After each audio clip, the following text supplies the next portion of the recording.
We appeal to you and to all Nigerians to continue to pray for our security agents and our relatives that they will come back to us in one piece.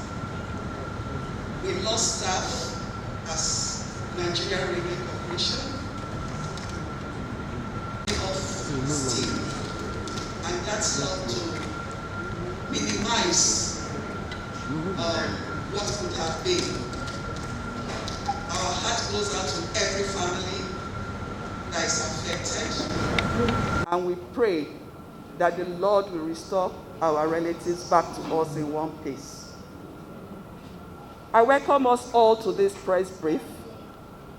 We all know that a press brief is a veritable platform of information to the general public. You may not know what people are doing till they speak about it. And that is why we are here today, to keep the public abreast of what is happening and let you know what Federal Ministry of Transportation has done in terms of projects, programs that contribute to national development. Distinguished ladies and gentlemen, the transport sector, as we all know, is the lifewire of any economy. Its contribution to the delivery of an economically viable, productive, and sustainable economy, therefore, cannot be overemphasized. This has propelled the ministry and its agencies to strive to implement its goals and achieve its best targets through various strategies, policies, programs, and collaboration with the private sector and other relevant stakeholders at home and abroad. The ministry recorded significant achievements in the rail subsector with rehabilitation, construction, and expansion of the rail lines within Nigeria and to neighboring lakeland countries. There are also linkages to both inland dry ports and seaports. In the same vein, the marine subsector recorded trailblazing successes in the last 1 year. Notable of such successes is the reduction in the Apapa gridlock and deployment of deep blue projects. In addition, the signing of the Suppression of Piracy and Other Maritime Offenses, SPOMO Acts, was one of the achievements in the marine subsector. The rail subsector is currently undergoing some reform initiatives that will change the narratives of the subsector when fully implemented. We have come a long way in the quest for an inclusive development, but we are still far from our goal. This is because of the myriad of challenges ranging from insecurity, operational challenges, inadequate funding, amongst others. Let us, however, be rest assured that the Federal Ministry of Transportation is undeterred by the challenges, but rather we are determined to deliver an inclusive and world-class transportation system. May I, at this junction, extend my warm felicitations and welcome to all the members of the National Assembly present in this hall today, the Honorable Minister of Information, and to the men and women of the press. We cannot do without you. We thank you for gracing this occasion, and we also appreciate you for the coverage that you have given the ministry over the years. Thank you and welcome.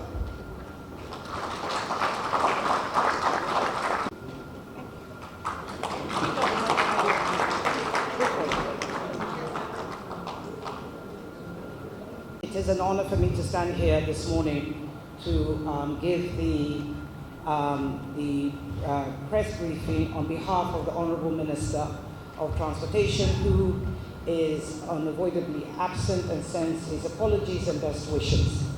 I think I'm going to ask before I start, I know you all want to hear me, you have so many microphones here, but can you just make a bit of space just slightly for me to, or maybe I just stand here, I need, oh, they need to report? Yes. Okay, so I need, yeah, come and move it. Oh, gosh, remove this.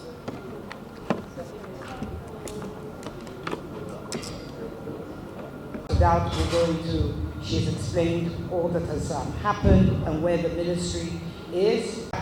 Thus, it would be a bit premature for us to say too much before the outcome of that exercise. So I assure you that it is a comprehensive exercise and will therefore employ each one of us to please exercise furthermore patience for the outcome. We are very concerned about the lives that are still at stake of those who have been kidnapped, and we are sure that the security agencies and everybody is doing the best that they can, and our hearts and our minds go out to sympathize with the families of those who have been deceased. Now, so I know you all have a copy of the program and the briefing, the document, so I won't go too much into it and just paraphrase as we go along. So here goes. I am delighted to welcome you all to this 2021 edition of the Ministerial Press Briefing. This event is designed to inform the general public on the achievements attained by the Ministry in the implementation of the Economic and Recovery Growth Plan and the strategies and interventions devised for the execution of the medium-term National Development Plan. As it is a realization of government that's made transportation infrastructure a priority both to these two plans. The Ministry is committed to ensuring that the nation has a vibrant, responsive, efficient, and effective transport system capable of adequately meeting the needs of a modern, industrial, and vibrant economy. You know the core mandates of the Ministry. I don't think I need to go into that, but provision and administration of rail and marine transport infrastructure, road transport and mass transit administration, as well as intermodal coordination of all transport modes in the country. Now, our vision is to involve a world-class transportation system in Nigeria and to position it as a hub in Western Central Africa. The mission is to establish safe, efficient, affordable, and seamless intermodal transport system in line with global best practices while creating an enabling environment for public-private partnership. Now, as I said, you see there the various mandates that we have, the structure of the Ministry. I'm sure you're all aware, is we implement through our departments, units, and agencies, namely the departments are all listed there. You know the agencies, but let me go through them again. The Nigerian Railway Corporation, the Nigerian Ports Authority, the Nigerian Maritime Administration Safety Agency, Nigerian Shippers Council, the Inland Waterways Authority, Nigerian Institute of Transport Technology, Maritime Academy of Nigeria, and the Council of Regulation of Freight Forwarding in Nigeria. The goals of the Ministry are clearly stated out there. I think I will not go into that too much. Now, on the policies and legal and regulatory framework, it is there that it's a function of the well-crafted policy and regulatory framework. In this vein, government is inclined towards policies that would encourage private sector participation in the operations of various modes of transportation. Consequently, the underlisted policy bills are currently under consideration. The National Transport Policy, which is currently with FEC awaiting approval. The National Maritime Transport Policy, which is an interministerial committee working on the policy that has submitted a report to the Honourable Minister and is awaiting the approval of the NTP before adoption. Then there's the Road Transport Transformation Programme, which is targeted at institutionalizing regulation in the road transport subsector. The states and relevant federal MDAs are involved in actualizing this, and we are hopeful that an executive order will be issued to fast-track the implementation of the program. And then, of course, we have the National Transport Commission bill, which is before Mr. President for accept. Also, that as we await the birth of the National Transport Commission, an interministerial committee comprising the ministry, its agencies, as well as Ministry of Justice, National Planning, BPE, and ICRC will revisit the drafts of the following bills, which are the Nigerian Railway Authority, the Nigerian Ports and Harbour Authority, and the National Inland Waterways Authority. Now, one of the major milestones recorded in respect of legal and regulatory framework is in the war against piracy through the passage of legislation of the Suppression of Piracy and Other Maritime Offences Act 2019. This is actually the first of its kind amongst maritime states in West and Central Africa sub-region, and has brought about reductions in the incidence of piracy and other related related offences in the maritime domain. Now, obviously, it's there, as you can see on Chapter 2, the national priority of the ministry in 2021 to 2025, which obviously includes stabilize the microeconomy, achieve agriculture and food security, ensure energy sufficiency in power and petroleum, and the one that concerns the ministry, improve transportation and other infrastructure, and the list goes on. Now, I think what I am going to do, which I think will be of a better way to do this, is I'm actually going to ask, rather than me read it out, I think we're going to start with, hang on, okay, this table. Come and hold this for me. Thank you. Thank you. Now I'm moving across to Chapter 3 for everybody, which is the ministerial high-level goals towards achieving priority 4 of the 9 priority areas, which is 1, to ensure safe and secure transportation. As we're all aware, security is fundamental to an effective and efficient transport system, and the physical infrastructure as well as security architecture is critical to a safe and sustainable transport system. To this end, in 2021, of the year we're reviewing, the ministry had undertaken the underlisted interventions to ensure a safe and secure transportation. One I've already mentioned is the maritime safety and security, which I'm sure the DG of NIMASA will go and talk about and give us some detail. I'm going to hand it over to each of the agencies to speak exactly on what they've done. I think that works better. At least that way we realize that the agencies who are here can come and give a direct brief to everybody and speak to it. So on that, I'm going to hand over. NIMASA, I'm going to start with you. So hold on for me, NIMASA. Yeah.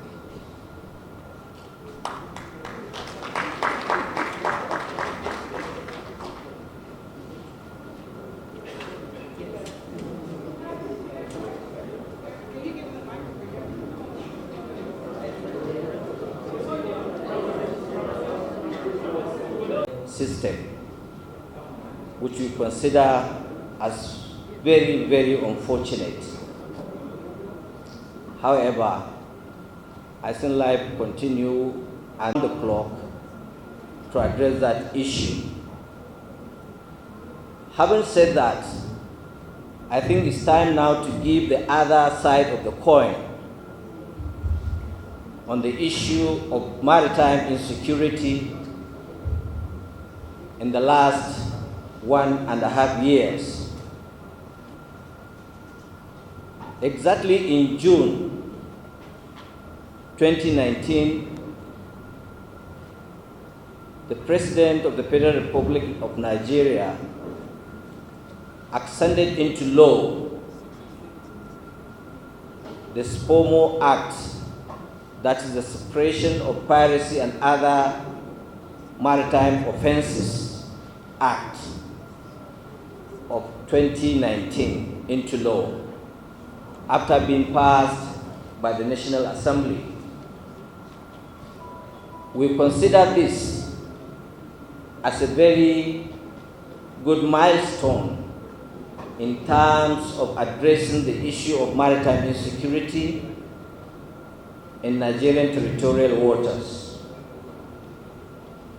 As of today, most of the countries in the Gulf of Guinea, they are following the cue of Nigeria to create a stand-alone law that can address maritime insecurity.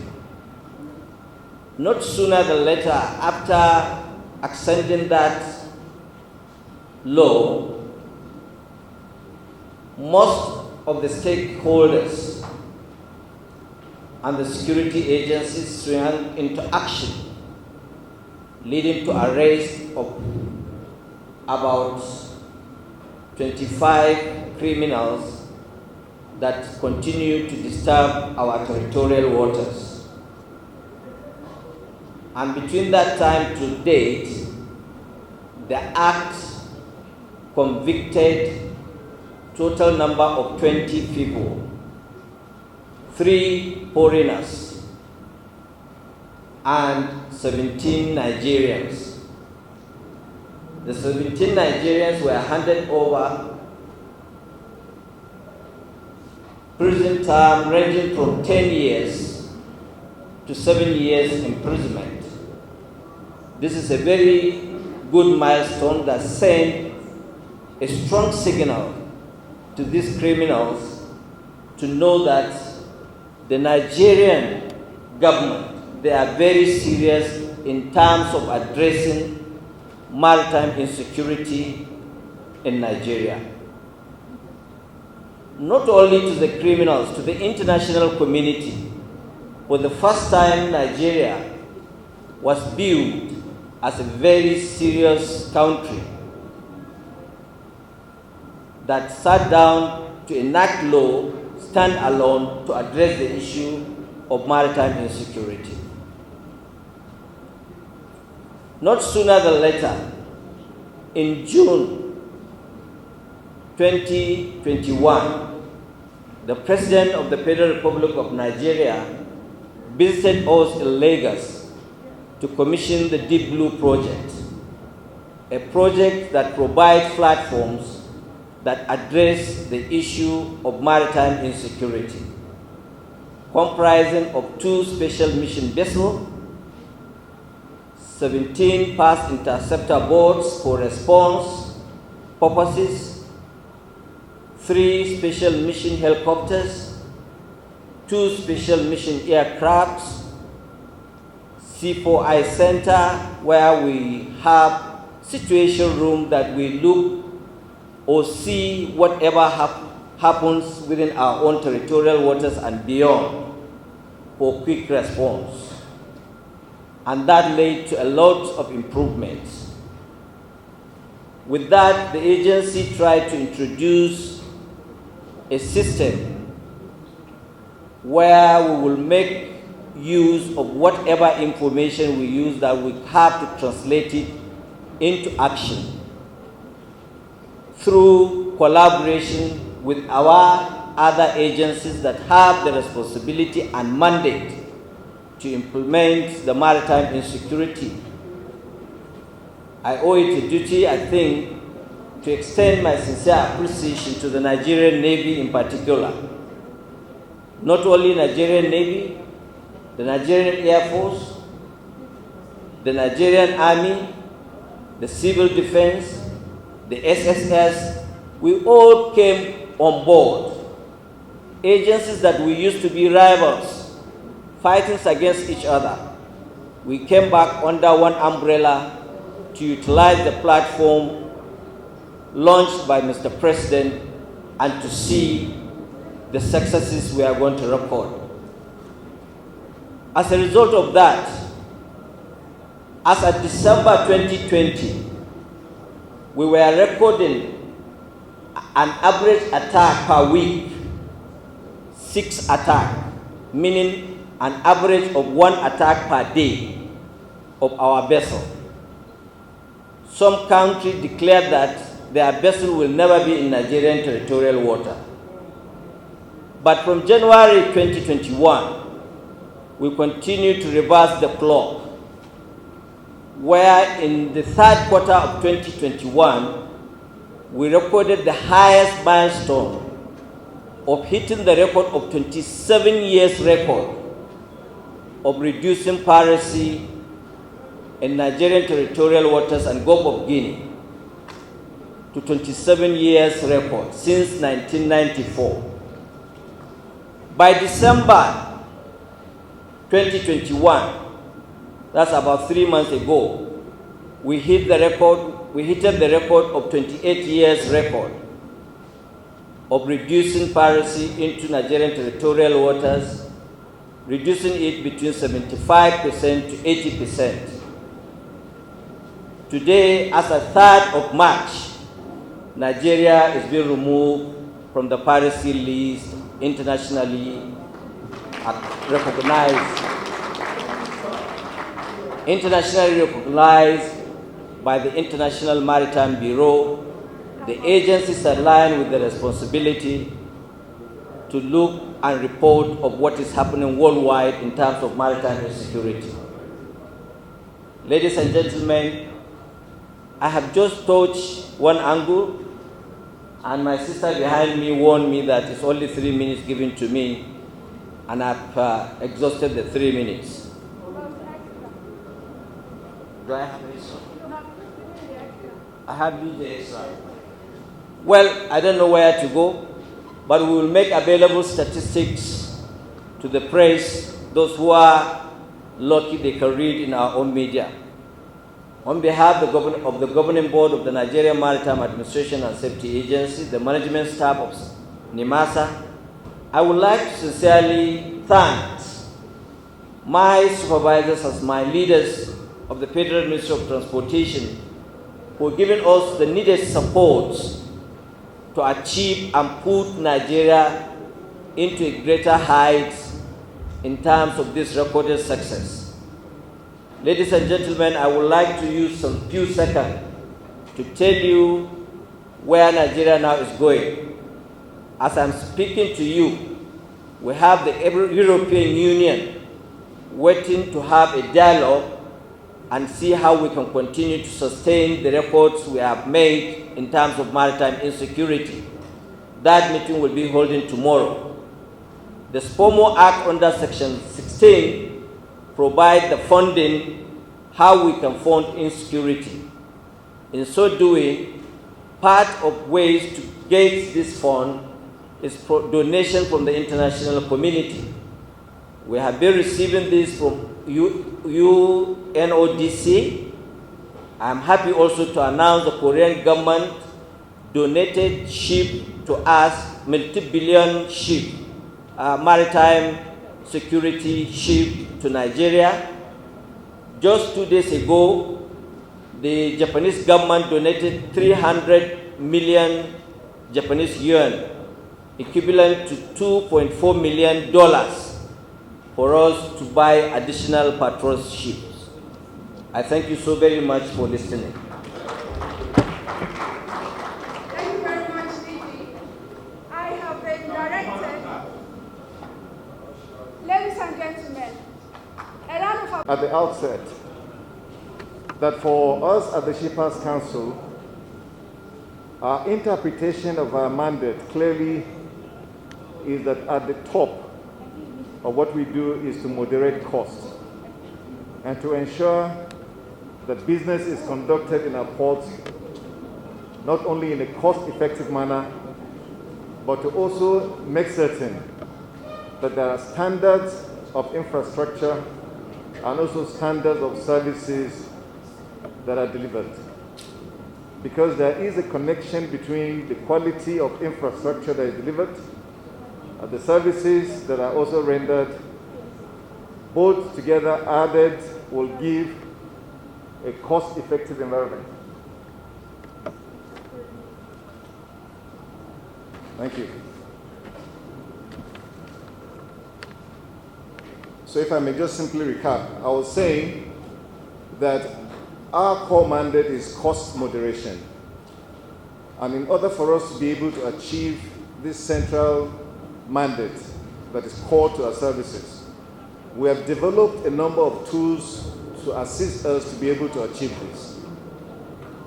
So first, we are concerned, obviously, about the standard of the quality of infrastructure that we have in our ports. We are also concerned about the promotion of quality of services that are rendered in our ports. The tools we have developed to assist us to be able to achieve this are a number of. The one very important tool that we've developed for this is, so far we have been able to harmonize tariff heads. You recall, if anyone in this hall is acquainted with the maritime industry, that before now, we had over 21 tariff heads that were operating in our ports. But because of the activities and the effort of the Shippers Council, supported, caused by our parent ministry, today we can report that we have brought down the number of tariff heads in our ports from over 21 to less than 10. We also are engaged in the harmonization of operating procedures in our ports. Because we have been able to do this, today the Shippers Council, working with the Ministry of Transportation, is implementing the harmonized procedures in our ports. And so we have the Nigerian Ports Process Manual that today is the guiding article for how business is conducted in our ports. Government, in its wisdom, has actually assisted in the establishment of a port standing task force, which is today implementing the operational procedures in our ports. The immediate result of the implementation of the Ports Process Manual under the leadership of the Shippers Council is that today we have less cargo dwell time in our ports than has ever been in the past. We also, in the course of pursuing this mandate, have ensured that there is no shipping company or indeed port terminal in the Nigerian ports that is able to increase charges without having to sit together with the Shippers Council to negotiate. Now, after the negotiation with the Shippers Council, we are then able to recommend to our Honorable Minister for approval. That is the only way today under the Nigerian environment that any of the charges that are visited in our ports can be implemented. So that we consider an important factor in our ability to be able to bring down the cost of doing business in our ports. The Shippers Council thinks that, and rightly so, that any seaport is only viable to the extent that we have connectivity to our hinterlands. So pursuant to that, we have been promoting the establishment of inland dry ports all over the nation. And during this press conference, I'm able to report that at least 3 of those inland dry ports are now at almost completion, and we have the commitment and the promise of the Honorable Minister to ensure the commissioning of at least 2 of those dry ports in this second quarter of 2022. Here I'm addressing the Dala Inland Dry Port in Kano, and of course the Funtua Inland Dry Port in Katsina. The Haipan Dry Port in Jos has now been able to get very serious capital investment and injection from the Plateau State government, and so we can also report that in less than no time, the inland dry port in Jos will be up and running. Representative of the Minister for Information, I stand on existing protocol. In terms of the IT or the physical infrastructure, determines the flow of either exports or imports. And one of our mandates is to ensure that we have ports that are operational. Ours is to ensure trade facilitation, and therefore whatever activities we carry should ensure that facilitation of trade is the key goal here. So the first thing is to ensure that there is improved aid to navigation. And in recent times, we have had situations of vandalism of aids to navigation, especially in the channels, in the South, that's in Delta and in Calabar. But we have gone ahead to ensure that a new set of buoys have been purchased and deployed. And we've also started charting the Escravos channel. This is to ensure that we have proper navigational aids in place. And then we'll be able to publish the locations of those buoys and provide proper navigational assistance to visiting vessels into the country. We have also started the survey and installation of buoys in Ijegun, that is in Lagos. That is a new location in Lagos that currently has a lot of tank farms and other maritime logistic activities that are coming up.